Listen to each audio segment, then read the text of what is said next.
হে জগতবাসী, আজও আপনাদের সামনে পর্ব হিসেবে স্বপ্নের ব্যাখ্যা নিয়ে হাজির হলাম। আজকে যে স্বপ্নের ব্যাখ্যার কথা হবে সেটি হলো যে একজন মানুষ যখন ঘুম থেকে ওঠে, ঘুম থেকে উঠলে সে কিভাবে বলবে আজকের দিনটা আমার কেমন যাবে,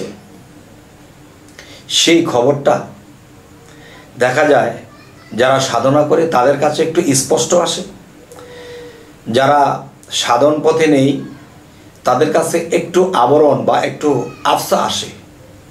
আচ্ছা, আল্লাহ কিন্তু এটাও ইঙ্গিত করেছেন, তোমরা যদি কোনো কিছুর ব্যাখ্যা, কোনো কিছুর কথা বা কোনো একটা কিছু তুমি বুঝতে না পারো তাহলে তোমরা জ্ঞানী সম্প্রদায়ের কাছে বুঝে নিও। যাই হোক, আজকের আরও একটি আলোচনা হলো যে আপনি একটা চিন্তা ধারণা করেছেন যে কালকে আমি 5 লক্ষ টাকা আমার ব্যবসায় ইনভেস্ট করব। এখন ব্যবসায় ইনভেস্ট করবেন, আপনার মুর্শিদ নাই বা আপনাকে আধ্যাত্মিক জগৎ থেকে গায়েবের খবর এনে আপনাকে দেবে এমন আপনার কেউ নাই, এবং ওই লাইন বা ওই রাস্তা আপনি বিশ্বাস করেন না।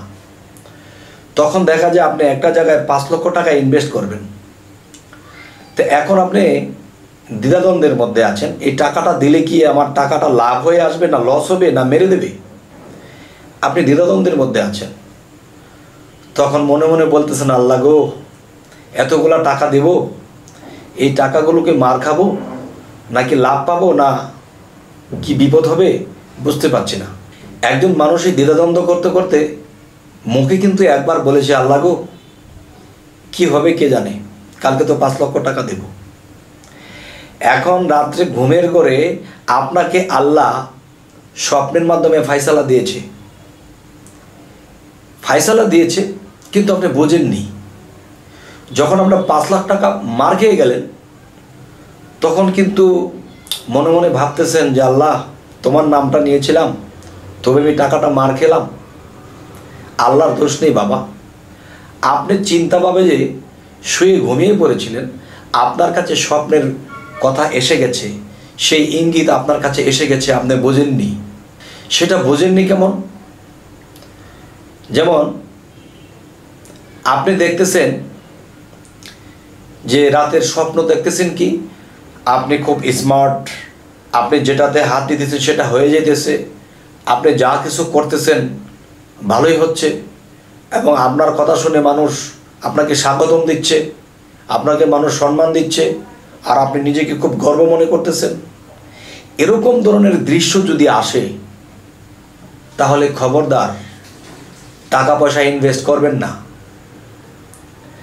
যদি দেখেন যে আপনি আজকে নিয়ত করেছেন কালকে 5 লক্ষ টাকা জমা দেবেন, স্বপ্নযোগে যদি আপনি দেখেন আপনি জায়গায় জায়গায় অপমানিত হচ্ছেন, লাঞ্ছিত হচ্ছেন, আপনি ঠকে যাচ্ছেন, ধোঁকা খাচ্ছেন, বিভিন্ন কিছু যদি আপনি এরকম হিজিবিজি দেখেন তাহলে মনে করতে হবে যে না, টাকাটা দিতে পারি, আমার সেখানে অসুবিধা হবে না। কেননা যে মানুষটাকে যদি আপনি, এই যে আপনি আমি আছি, দেখবেন গাছের গোড়ায় আমরা পানি দিই, গাছের গোড়ায় পানি দিলে গাছের আগা লতা পাতাগুলো উপরে এগুলা বড় হচ্ছে, ডগা ছাড়তেছে, ডাল ছাড়ছে, ফল হচ্ছে। এখন আমাদের গোড়া কোথায়? আমাদের গোড়াটা উপরে, আমরা খাই গোড়া দিয়ে, আমার গোড়াটা উপরে আর আমার ডালপালাগুলো নিচে। তাহলে স্বপ্ন বেশিরভাগ উল্টাই হয়। তো বেশিরভাগ যেহেতু উল্টা হয়, তাহলে আমরা কিভাবে বুঝব যে স্বপ্ন দেখেছি আমি প্রধানমন্ত্রী হয়ে গেছি, খাদ্যমন্ত্রী হয়ে গেছি, আমি দেশের রাজা হয়ে গেছি, কিন্তু ঘুম থেকে উঠে দেখি যে আমার বিছানায় ময়লা, আমি ভাত খাবো খাবারও বাও নেই, মানে বাস্তব জগতের সাথে স্বপ্নের কোনো মিল নেই। তাহলে আপনি সেখানে প্রধানমন্ত্রী হয়ে গেছেন স্বপ্নে, এমপি মন্ত্রী হয়ে গেছেন, দেশের রাজা হয়ে গেছেন, কিন্তু বাস্তবে কিন্তু আপনি ভাত খেতে ভাত পাচ্ছেন না। তাহলে এটা কি বোঝালো? হে জগতবাসী, এই পর্বে আমি এই আলোচনাগুলো করছি আজকে এই বিষয়ে আলোচনাটা করি। রাজা বা মন্ত্রী হবার বিষয়টা পরের পর্বে পাবেন। তবে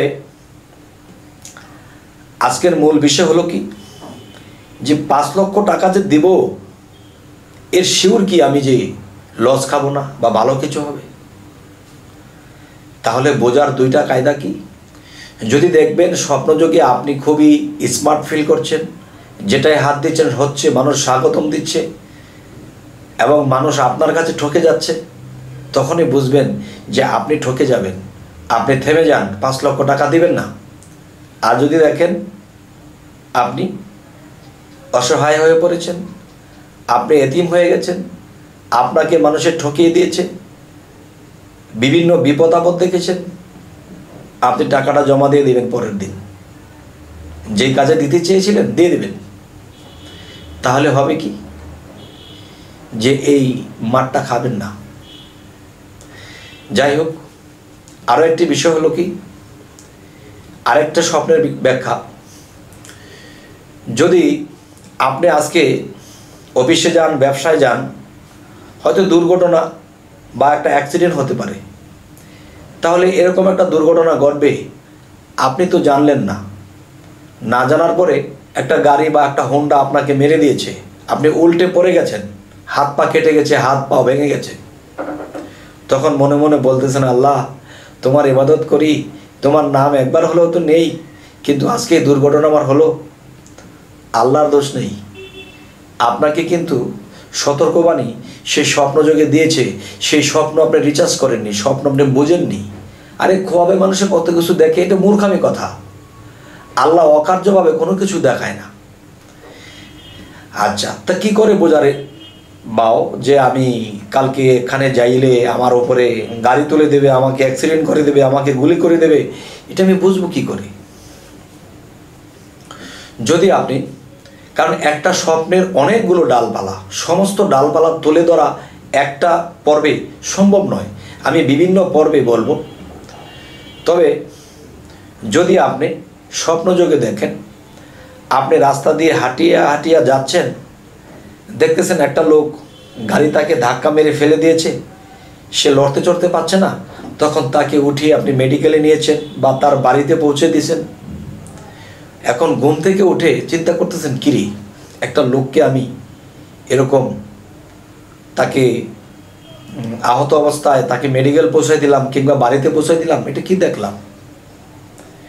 তখন যেই লোকটাকে উঠিয়ে দিয়েছে সেই লোকটা তারই পরিচিত সামাজিকভাবে, কিন্তু বাস্তবে সে দোকানে বসে চা খাচ্ছে।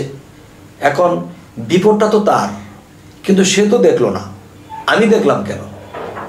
তাহলে বিপদটা আমার, কারণ যাকে দেখেছি তার বাসায় পৌঁছে দিছি, সে আহত হয়ে পড়ে আছে, সে তো দোকানে চা খাইতেছে, আনন্দ উল্লাস করতেছে, কথা বলতেছে, তাহলে সে তো আহত হয় নাই। তাহলে সে তো এই খবর জানলো না, তাহলে তার খবর আমার কাছে কেন আসলো? নিশ্চয়ই বিপদটা তার নয়, আমার। আর আমার বিপদটাই অন্যকে দেখানো হয়েছে। তাহলে কি করতে হবে? আমাকে সাবধান হতে হবে। যদি ওরকম জরুরি কোনো কাজ না থাকে, তাহলে আমি বাড়ি থেকে বের হব না, সেই দিন বাড়িতেই থাকবো আর আল্লাহ নাম জপনা করব, আল্লাহ তুমি বিপদের ফাড়াটা কাটিয়ে দাও। কারণ যাকে দেখেছি সে কিন্তু তার বিপদ নয়, বিপদটা আমার। যাই হোক, হে জগতবাসী, এই ইঙ্গিতগুলো যারা মাথায় ধরে রাখবে, ইনশাল্লাহ অবশ্যই বাস্তব জগতে তারা উপকৃত হবে। যাই হোক, আধ্যাত্মিক বিষয় এই জিনিসগুলো শরীয়তের মানুষে বুঝতে চায় না। তবে আমাদের এই আলোচনা আপনাদের কাছে কেমন লাগলো তাও জানাবেন, কেমন বুঝলেন তাও জানাবেন। এবং যারা নতুন আমাদের এই চ্যানেলটি দেখছেন, পরবর্তীতে পর্ব ছাড়লে যেন আপনাদের কাছে পৌঁছায়, আমাদের চ্যানেলটিকে সাবস্ক্রাইব করে রাখুন। পরবর্তীতে আমাদের ভিডিওগুলো আপনাদের সামনে উপস্থিত হবে। তো তো সকলেই ভালো থাকবেন। আল্লাহ হাফিজ।